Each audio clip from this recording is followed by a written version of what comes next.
So today what I will be doing is I will be giving an introduction to the concept of time series forecasting. So what is time series forecasting? Why do we use it? Where do we use it? What sort of techniques do we follow?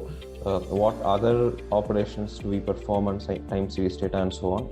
So what I'm ideally planning is today, if we are able to cover the fundamental concepts related to time series forecasting, maybe in the next week I can show you or I can walk you through the implementation of one particular time series model on a data set in Python. I am assuming you are familiar with Python since we had Akhil take you through a few sessions on Python.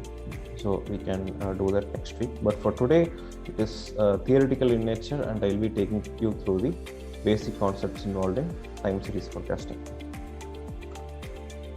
So what do we do essentially in time series forecasting is that we predict values at future points in time based on historical data. Okay. So there are two types of forecasts. So one is a quantitative forecast and the other is a qualitative forecast.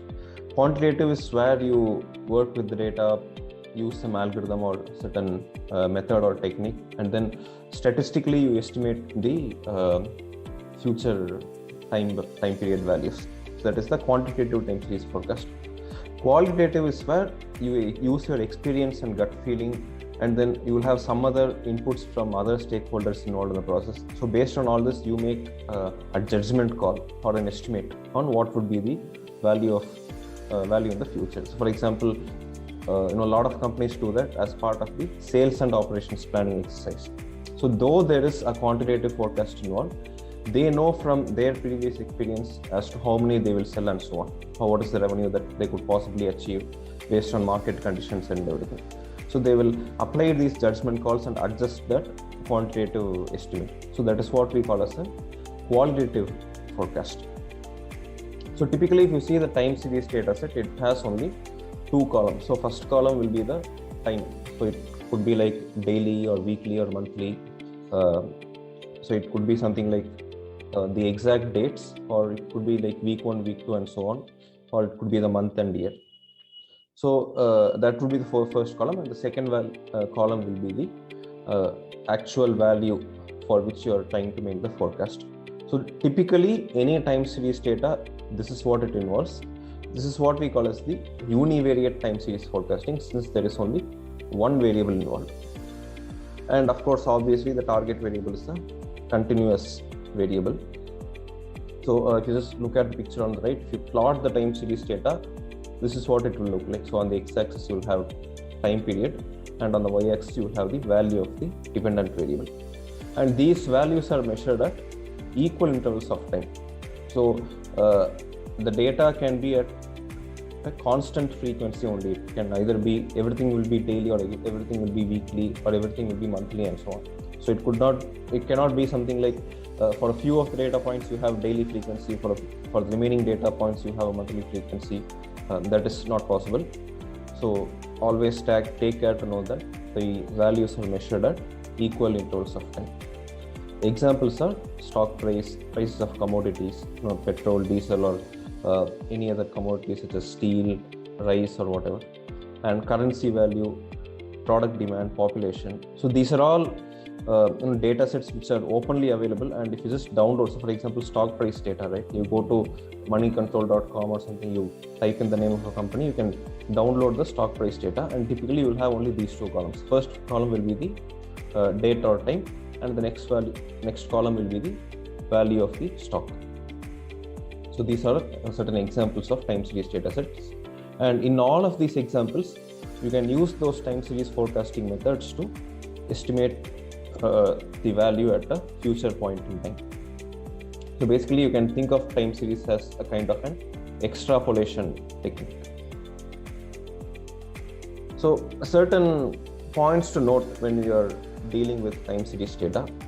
So first thing to take care of is, for how much of duration do you need the data? So typically when people work on time series forecasting projects, they will be working with a minimum of 3 years worth of data. Okay, so why do we do that? This is because any algorithm that you use, it will be able to make sense out of the patterns in the data only if there's a substantial, only if the data is available for a substantial amount of time.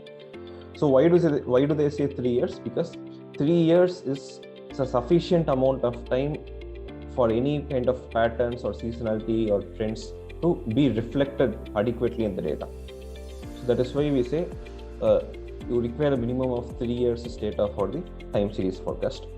Of course, it is not it's not something like you should not do if you don't have 3 years data or something. You can still do it, but the accuracy might not be that great. So that is the first point. The next point is the forecast horizon. Okay, so for how many points of time in the future should you extrapolate, or for how many points of time in the future should you make that forecast or estimate? So should you do it for the next 2-3 weeks, or should you do it for the next 2-3 quarters, or should you do it for the next 2-3 years? So answer to this question depends on what sort of a business situation you're dealing with, what sort of data you have, how accurate the data is, and how well do you expect the current conditions to hold true in the future. So for example, anybody who made a sales forecast in the month of let's say January 2020 would have been wrong, right? Because COVID hit and everything was down. So this forecast horizon is largely decided based on the quality of data that you have and for how long do you expect the current conditions to hold true. And then there is a forecast revision that you do as well. So again, taking the same COVID example, people would have made an estimate sometime in January 2020, but then after COVID came and all that, they would have made revisions to their forecast sometime during the mid-year. So that is what you call as the forecast revision. And then the forecast frequency. Okay. So typically, if you see, even if you have data at a daily level, it might make sense for you to aggregate it at a weekly or a monthly level. So that depends on at what level or at what granularity do you want your forecast to be. Okay. Or it could also be something like the aggregation could be done at an individual SKU or stock keeping unit level or at a product category level. So for example, you can forecast number of iPhone XR units sold during the next month, or you can forecast the total number of iPhones across all models. Okay. So that again depends on how much data you have for each product category and at how accurate your forecast comes out to be at different levels of granularity that you have in the data. So that is where the aggregation concept comes in. And then there is the confidence interval. So if you want to forecast with a high confidence interval, then people usually do that only for a shorter time horizon. If you want to do it for a longer time horizon, then the confidence level automatically reduces. And then there are several methods available for forecasting, and the key part here is that you should know when to use what technique, or for what type of data or situation you should use what type of time series forecasting technique. Okay. So these are all certain points to note when you are dealing with time series data. Any questions here until now?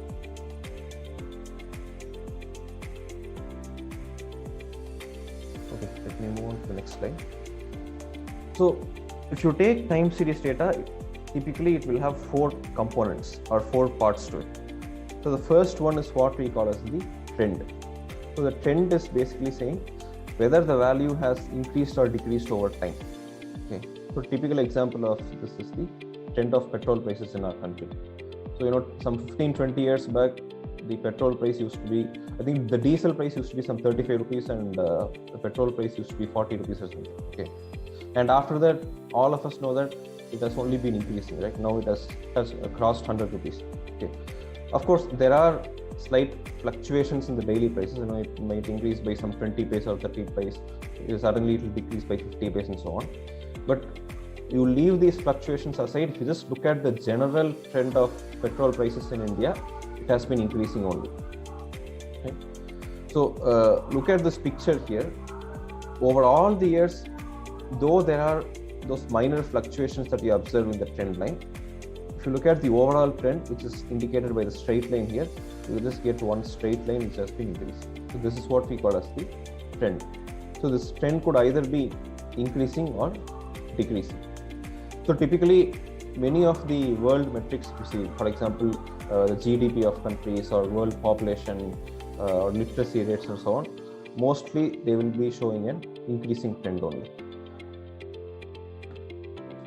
So next component is the seasonality. Seasonality is defined as repeating patterns or cycles of behavior over time, and the seasonality occurs at regular time intervals. Typical example of this is the retail demand or the shopping demand during Diwali. Okay. Or typically the e-commerce companies, if you see, they have these festive season sales during the Dasara period, right? So during those times, they will have huge offers and discounts on all types of products, and that is when e-commerce companies make the bulk of their money. 30 to 40% of the revenue for e-commerce companies could possibly come during the festive season sales just during the 1 week. Okay, so that is what we call as a seasonality, because every year during Dasara or every year during Diwali, you get that huge spike in sales. So that's what you can see and observe in this picture over here. At regular intervals of time, you get those spikes in the data. So this is the seasonal component of the data. Now this particular picture that I'm showing here also has a trend component to it. So that trend is indicated by this straight line over here, which just is a reflection of this increasing values over here. And then you also have the seasonality indicated by the spikes spaced at regular intervals of time. So this is the seasonal component of the data. Now, the next component or the third component of the time series is called as the level component. So this is nothing but the average value of the time series. Okay. Now, one thing to note here is you can calculate the level for a time series data for specific time windows. Okay, and typically they will say that the level of the time series should be constant for you to make any decent forecast. So this concept is called stationarity. I will come to that in the subsequent slide. But this is also one very important component of the time series data. The fourth and the final component of the time series data is the noise component. So this is what you call as a variability that you see in the observations, and this is something that is totally random. So there is no pattern in this. It cannot be explained by the model. So this is that the minor fluctuations that you see. This is what you call as the noise, and more advanced time series models will be capable of filtering out this noise from the data and making the prediction more accurate. Okay, but this is something that you cannot control, or this is something that you cannot deduce any pattern out of the noise. So this is just a purely random occurrence, which is very common in time series data. So these are the four components of the time series data: trend, seasonality, level, and noise. There is so similar to seasonality, there is one more component called as cyclicity. It is very similar to the seasonal nature. Only thing is the intervals between the spikes that you observe here will not be constant. So it will occur at irregular intervals of time. So though there are spikes or similar patterns in the data or repetitive cycles in the data, they will be at unequal intervals of time. So that is what you call as the cyclicity. So these are the different components involved in time series. Any questions here until now? Okay, let me move on to the next concept. So this is, like I was saying, stationary or stationarity of a time series is one very important factor when you're dealing with time series data. Okay, so it is defined as a time series where the data has a constant mean and variance. Okay, so typically you might have come across this phrase, or if you get a chance to work with time series data during any project, you will be in the situation where you might have to make a non-stationary time series as stationary. Okay, so this is like typically when you do a project involving linear regression or random forest, what do? You perform this operation called as outlier treatment, right? So any value of the variable which is far outside your normal boundaries, you will remove them, right? You perform some capping or flooding operations, you exclude those data points or whatever. So similarly in time series data also, it needs to satisfy certain basic sanitary conditions. So that so for that, you the first thing that you check is the stationarity of the time series. Okay, so what does the stationarity involve? It basically constitutes removing or excluding the trend and seasonality components in the time series data. Okay, so when you load the time series data in a software package such as R or Python, you have certain functions which when you apply on the time series data, it will split the time series data into those components that we were looking at here. So it will separately give you graphs for the trend, it will give a separate graph for the seasonality, it will give you a separate graph for the level and so on. Okay, so what the stationary operation does is it will tone down or remove these components from the data so that it is easier for the model to make that estimate or prediction. Okay, so that is why we say if the time series is not stationary, we need to make it stationary. Only then it will be easier to model. Okay. So what do I mean by not stationary? Just consider this very basic example here. We have 4 time periods, T1, T2, T3 and T4, and in each time period we have the corresponding value of the variable. Okay. Now for the first 2 time periods, the average of the 2 values is 1438. Okay. For the next 2 time periods, the average is 1750. Okay. So you see this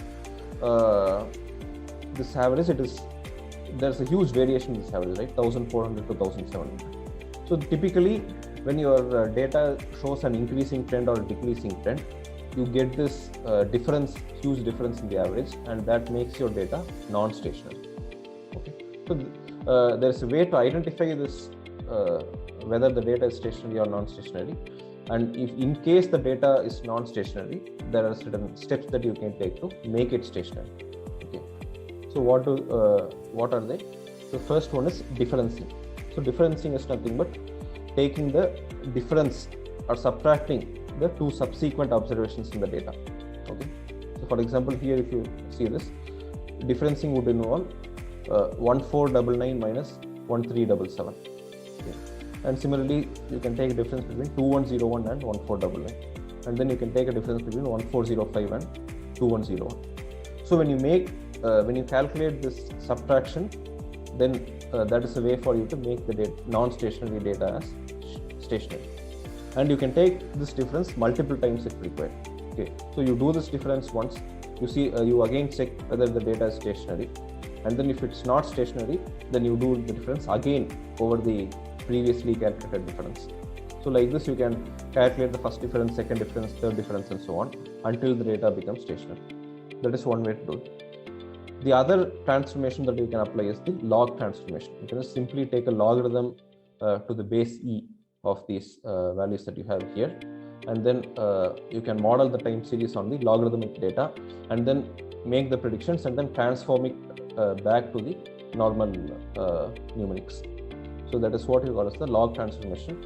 Just one more way to make your data stationary. Then you can also apply a square root transformation, or you can take a moving average. So moving average is nothing but you take an average of 1377 and 1499 and 1499 and 2101, or 2101 and 1405. So like this you fix a moving window for your observations and then take the average for that for the variables or for the values in that particular window. That is what you call as the moving average method. So these are all methods to make the non-stationary data or to transform the non-stationary data as stationary. Okay.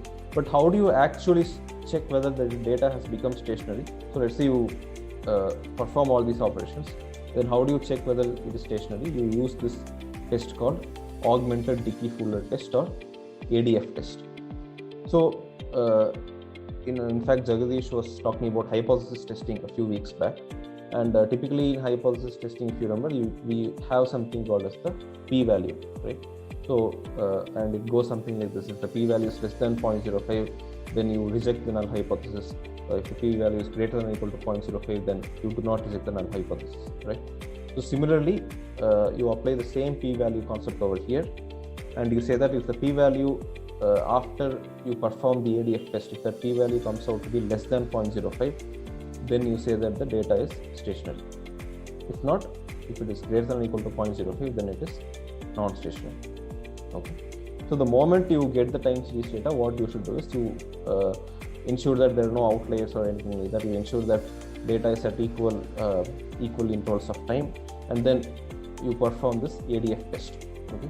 Then you determine whether it is less than or equal to less than 0.05 or otherwise, and then if it is less than 0.05, you don't have to do any other operation. If not, you do one or more of these operations listed over here until the data becomes stationary, or until you get the p-value of less than 0.05. Okay. So these are certain basic steps to perform before starting out on a time series project. Any questions here until now?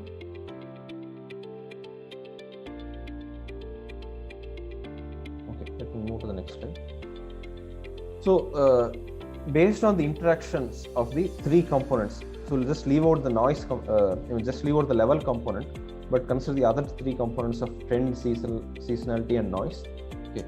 So based on how these three components interact with one another, there are two types of time series. So one is the additive time series, and the other is the multiplicative time series. Okay. So like I said, right, any software package that you use can separate out these components, trend, seasonality, and noise. Okay. And there is a numerical part to it, and the type of the time series is based on the addition or the multiplication of these three components. So if it is the addition of the three components, then it is called as an additive time series. If it's the multiplication of these three components, then it is called as the multiplicative time series. Okay. But how do we actually identify whether it's additive or multiplicative? Visually we can do it, it's very easy. For an additive time series, the ups and downs that you see in the data will roughly be of the same size over time. On the other hand, for a multiplicative time series, the amplitude of the ups and downs increases over time. What do I mean by that? Look at these two pictures. What you have on the left is the additive series. What you have on the right is the multiplicative series. Okay. So left side picture, if you see, though there are those spikes in the data and though the overall trend is increasing, the size of the spikes themselves is very constant, or the height of the individual spikes that you see, the height of each individual spike is constant over time. But on the other hand, when the time series starts out right here, it is the height is very less. But towards the end of the time series, you can observe that the height has drastically increased. Okay. So this is what I meant when I said the amplitude of the ups and downs increases over time. Okay. So this is the multiplicative time series. So you can just identify visually whether the time series is additive or multiplicative, and the method that you are using will allow you to choose whether to model an additive time series or a multiplicative time series. So any questions here until now on the types of time series? Okay, so the final part of today's presentation is the different types of forecasting techniques available for working with time series data. First one is what we call as the naive method. Okay, naive method is basically what the name means, or it's a very naive or a silly way of doing that forecast. Okay, we just say that the next period's value is equal to the previous period's value. So this is to say that if I have sold 100 products today, then I will again sell 100 products tomorrow.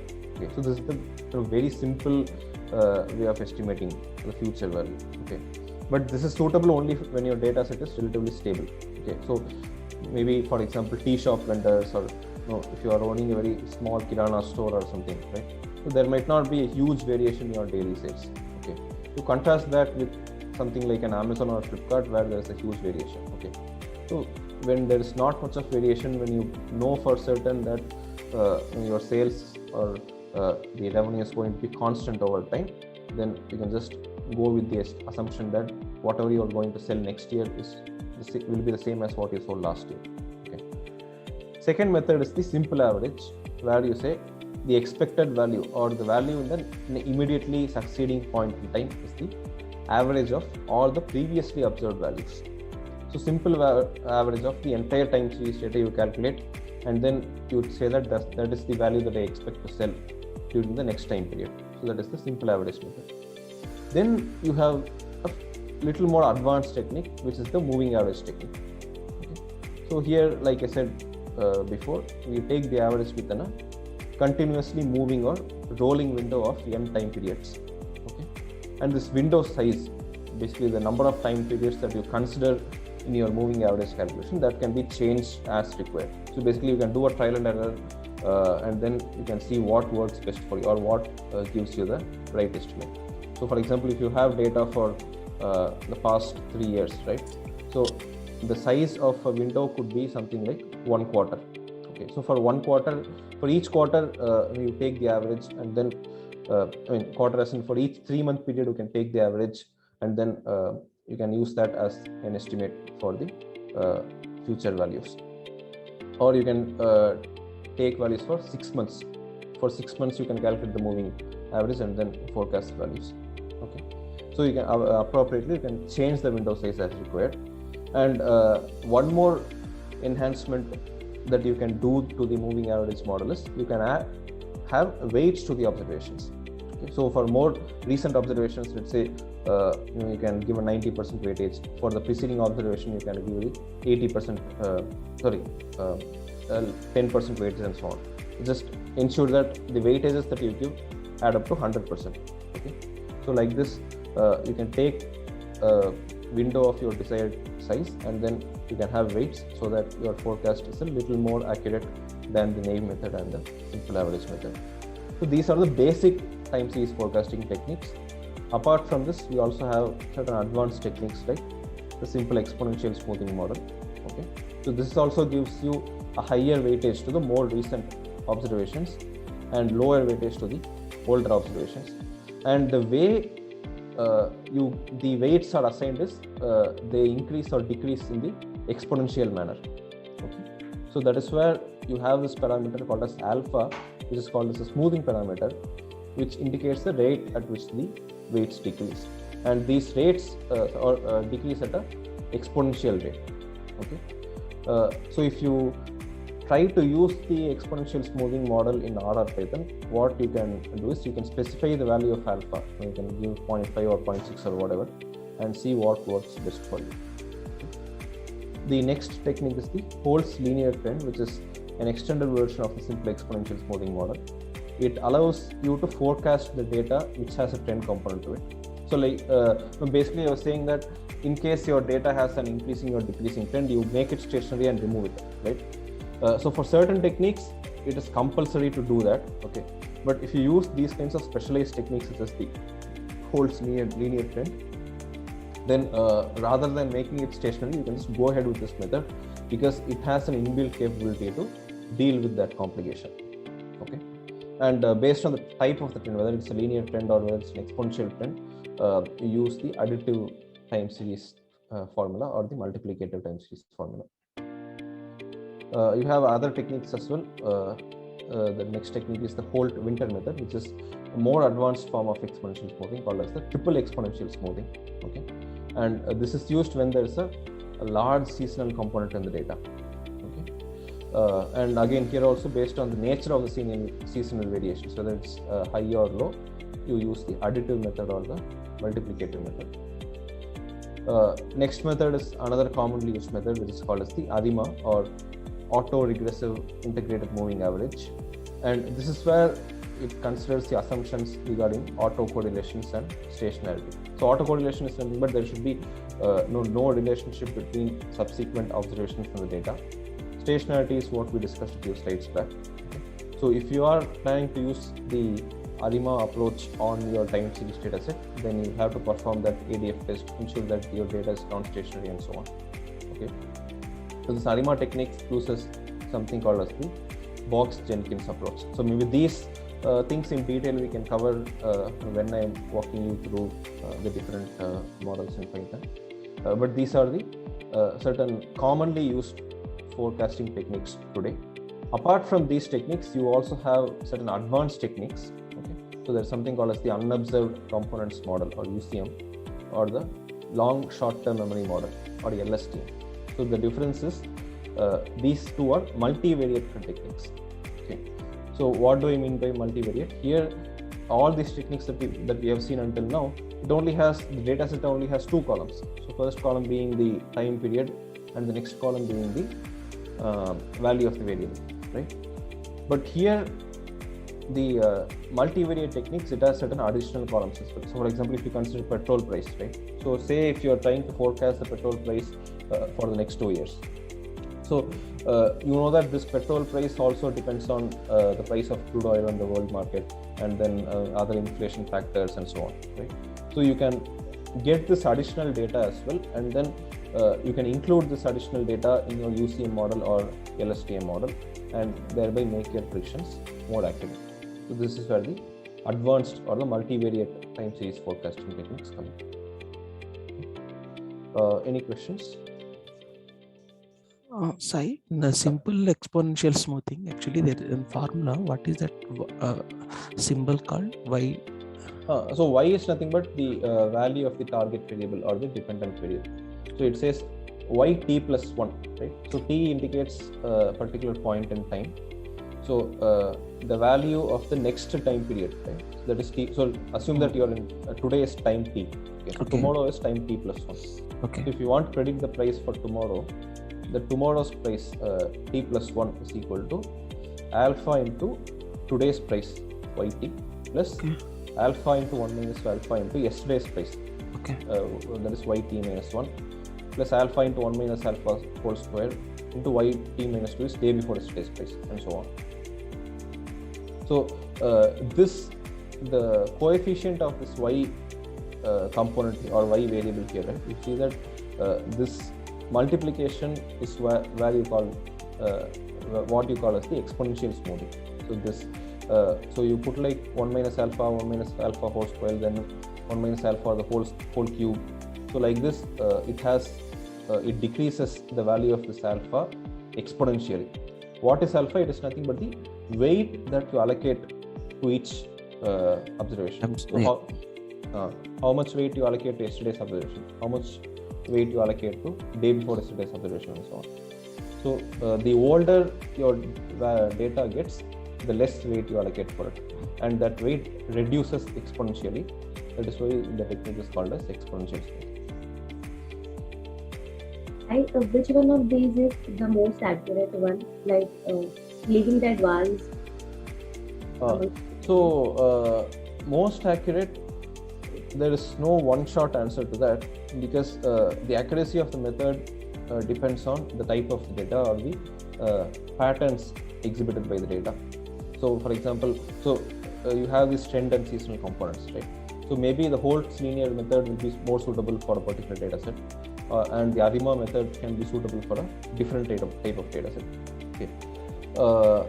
Typically, rather than saying the most accurate technique, the most used technique is the Holt-Winter technique or the ARIMA technique. So these are what are used most frequently. They are robust, reliable, and they give a decent level of accuracy. It might not be that great, but basically for dealing with any simple time series scenario, this is what they use. So for example, I had a friend who was in the automotive industry, and for estimating the demand of spare parts, in his company they were using this method, Holt-Winter's method. Apart from that, a few people use exponential smoothing as well, because of this weightage component that is involved, and this will also give you a sufficient level of accuracy. But when it comes down to these 2-3 methods, which is the best, that purely depends on what sort of data you have.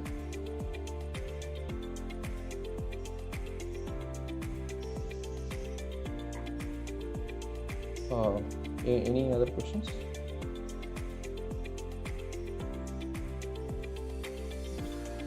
Okay, so that is what I had for today.